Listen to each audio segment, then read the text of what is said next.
Eu sou Mário Persona e essas são as respostas que eu dei aos que me perguntaram sobre a Bíblia.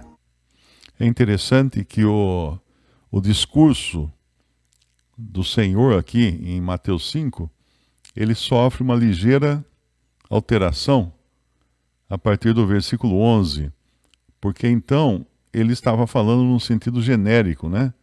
Os mansos, os que têm fome de justiça, os misericordiosos, os limpos de coração, os pacificadores, os que sofrem perseguição.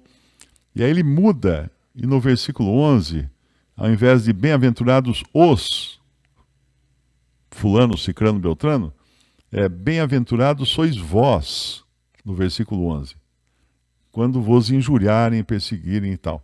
Então agora ele mudou e tornou uma coisa muito mais direta. No versículo 11, sois vós, exultai e alegrai-vos, porque grande é o vosso galardão. Então eu me apropriei desse galardão. Se eu não me apropriei ainda, primeiro, da certeza da vida eterna, como é que eu vou me alegrar?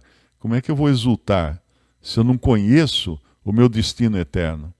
Um ponto principal que eu tenho visto muitos irmãos que entram em contato e assistem vídeos e escutam o ministério gravado, que chama a atenção deles é a certeza da salvação, a certeza de vida eterna.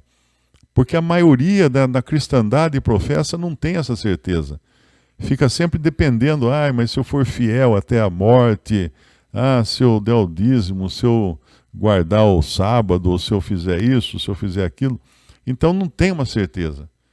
Mas eu perco a salvação. Se eu pecar, eu perco a salvação. Então você vai perder a salvação a cada 30 segundos, porque nós vivemos pecando.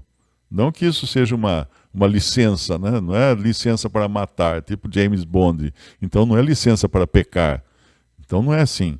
Mas nós sabemos que nós pecamos, porque nós estamos na carne ainda. Nós estamos num corpo de carne que não foi ainda ressuscitado e nem transformado. Mas esse privilégio que ele muda aqui a partir do versículo 11, sois vós, bem-aventurados sois vós. No versículo 12, é grande o vosso galardão. No versículo 14, vós sois. Versículo 13, vós sois o sal da terra. Versículo 14, vós sois a luz do mundo. No versículo 16, resplandeça a vossa luz. Então, será que eu estou me apropriando dessas coisas agora para mim? E realmente vivendo tudo isso aqui, não é? Resplandeça a vossa luz diante dos homens. Não me esconda, não esconda a sua luz. Põe a luz em cima do alqueire, né? Alqueire, as casas que usam lamparina nas fazendas, elas têm um suporte na parede para você colocar aquela lamparina, ou lampião de querosene, ou a lamparina de querosene, que tem um vidrinho embaixo com um paviozinho em cima. Então tem aquele suportezinho que você coloca lá em cima, porque lá de cima ela ilumina toda a casa. Então o cristão, ele tem que ter as obras, né? Que ele fala aqui no versículo 16, assim resplandeça a vossa luz diante dos homens, para que vejam as vossas boas obras. E as nossas boas obras, elas são aquelas para as quais nós fomos salvos. Nós não fomos salvos por obras, mas para obras. Lá em Efésios 2 fala, né? Somos salvos pela fé, isso não vem de vós, é dom de Deus, não vem das obras para que ninguém se glorie, porque somos feitura sua, para as boas obras que Deus preparou de antemão para que andássemos nelas. Então, vendo as nossas boas obras, glorifiquem a vosso Pai que está nos céus. Então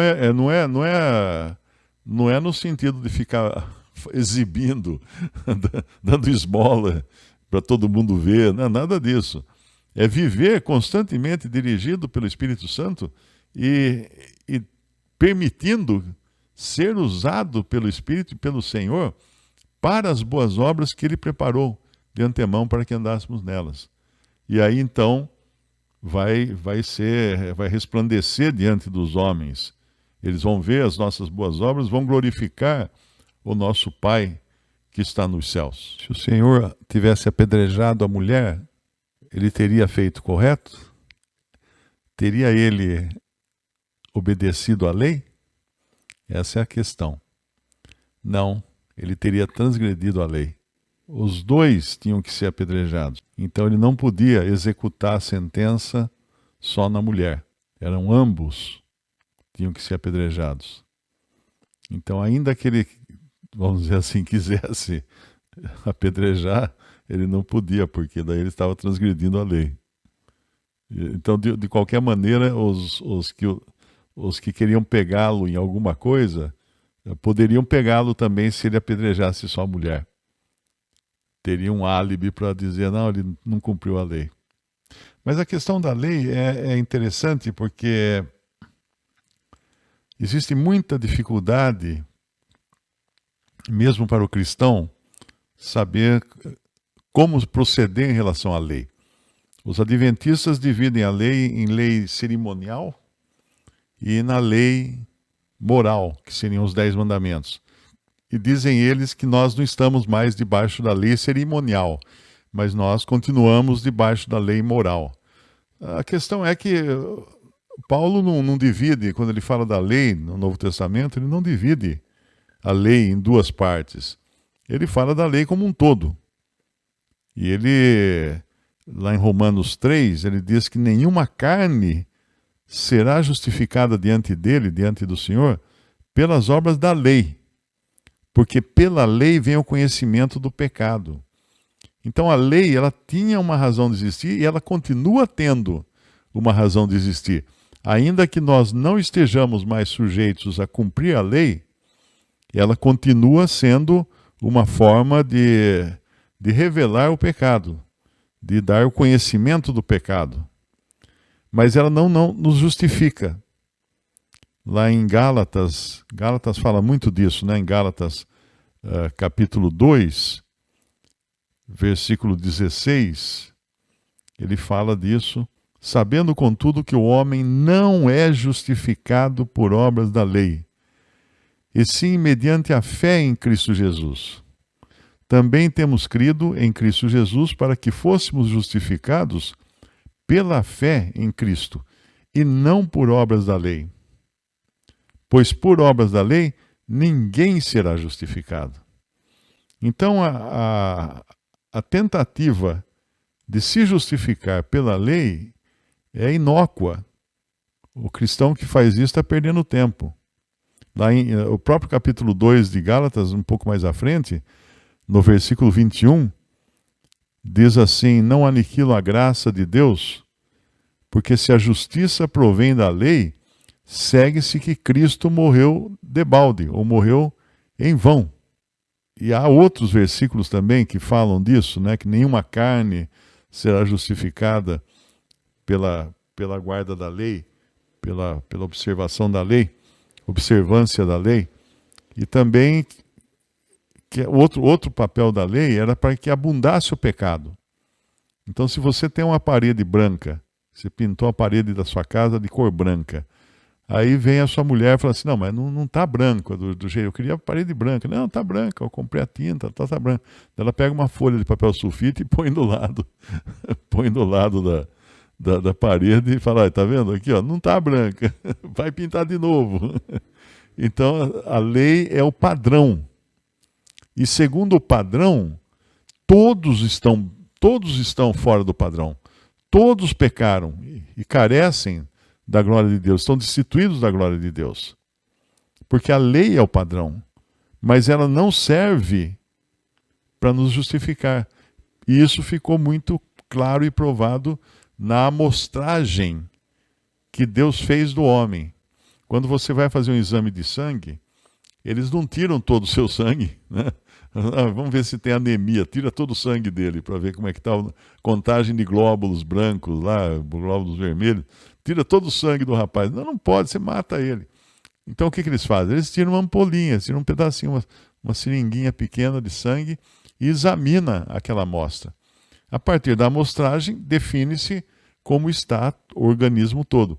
A mesma coisa Deus fez. Deus pegou o povo judeu, o povo de Israel, o povo hebreu, e tirou o sangue deles, vamos dizer assim, né? Pegou a amostragem deles para provar, dando a eles a lei, E aí ficou provado que ninguém é capaz de guardar a lei. Então alguém poderia falar assim, não, mas eu não sou judeu, eu teria guardado a lei. Não, não, porque aquela amostragem deixou claro que o ser humano é incapaz, totalmente incapaz de guardar a lei, de se justificar pela lei. E tem um versículo que fala que é Gálatas 3, versículo 10. Todos aqueles, pois, que são das obras da lei, estão debaixo da maldição. Porque está escrito, maldito todo aquele que não permanecer em todas as coisas que estão escritas no livro da lei para fazê-las. Então, com isso, o ser humano ficou totalmente culpado. E Tiago também fala, né, que se você tropeçar num só ponto, você é culpado de todos os pontos. É a mesma coisa se eu ultrapassar o sinal vermelho, eu posso ter uma multa equivalente a não respeitar o sinal vermelho. Mas eu sou transgressor da lei de trânsito, como um todo. Aquela minha transgressão pode não ser tão grave, mas eu sou transgressor da lei de trânsito, como um todo. Então, não adianta se justificar achando que, não, eu só peco um pouco, né? Eu só peco com a mão esquerda, mas com a mão direita eu não peco. Eu só peco com o pé esquerdo, com o pé direito eu ando em retidão. Não vai funcionar. Não vai funcionar. Agora, como nós estamos em Cristo, lá em Romanos, capítulo 6, Romanos 6, versículo 14, diz assim, porque o pecado não terá domínio sobre vós, pois não estáis debaixo da lei, e sim da graça. E daí? Havemos de pecar porque não estamos debaixo da lei, e sim da graça? De modo nenhum. Não sabeis que daquele a quem vos ofereceis como servos para a obediência, desse mesmo a quem obedeceis, sois servos, seja do pecado para a morte, ou da obediência para a justiça. Agora nós temos um outro Senhor. Não é mais a lei a nossa mandante. Nós temos o Senhor Jesus e temos o Espírito Santo em nós. Então, quando nós agora fazemos as coisas que são de acordo com a lei, nós fazemos isso por amor, não por obrigação. É por amor, porque aprendemos do próprio Senhor que a lei maior, né, a lei do amor. A lei do amor, a lei maior. Lá em 2 Coríntios capítulo 3, versículo 7. E seu ministério da morte, gravado com letras em pedras. Era um ministério da morte por quê? Porque matava quem não cumpria a lei. Não era para salvar a lei. A lei nunca foi feita para salvar. A lei foi feita para matar. Matar quem não cumprisse a lei. Se o ministério da morte, gravado com letras em pedras, veio em glória, de maneira que os filhos de Israel não podiam fitar os olhos na face de Moisés, por causa da glória do seu rosto, a qual era transitória, como não será de maior glória o ministério do Espírito? Porque se o ministério da condenação foi glorioso, muito mais excederá em glória o ministério da justiça.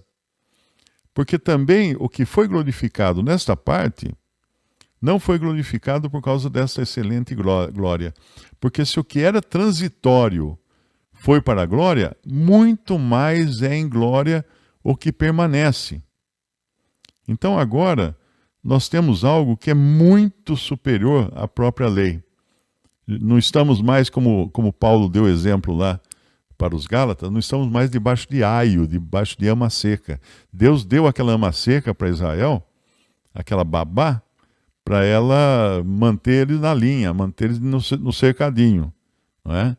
Mas uma vez que veio a justificação pela fé, já estamos justificados pela fé, não tem razão de ser a lei para nos justificar. Ela não é mais capaz de nos justificar. E agora temos sim os mandamentos do Senhor Jesus, que não são mandamentos da lei, são mandamentos do Senhor. Quando ele fala, né, novo mandamento vos dou e tal. E essas maneiras de proceder aqui de Mateus 5 já fazem parte dessa conduta que o Senhor espera daqueles que são seus. Não como uma lei, mas como uma forma de conduta de andar, né? Para refletir o que Ele é. Sermos aqui na terra o que o Senhor foi aqui, né? Dando um testemunho aqui. A lei, e ele vai mudar, né? Ele vai fazer algumas alterações na própria lei, aqui no nosso capítulo 5 de Mateus, porque a lei dizia, não matarás. E o Senhor fala, não odiarás. Então, não chega nem a matar. Não odiarás. A lei falava, não cometerás adultério. O Senhor fala, não olharás para a mulher do próximo com intenção de malícia, né? Então, assim como ele deixa claro que nós não podemos ser justificados pela lei, ele apresenta um código de conduta muito superior à lei, que torna até impossível, se você analisar, né? Você fala assim, aquele que pensar em dormir com a mulher do próximo já adulterou com ela. Uau, eu não consigo não pensar, né? Se eu for pensar em não pensar, eu já pensei. Então isso demonstra que a única maneira como nós poderíamos ser aceitos diante de Deus seria mesmo por graça e pura graça e nada mais que graça. E aí fomos justificados pela fé em Cristo. Visite respondi.com.br. Também 3minutos.net. Baixe os e-books ou adquira os livros.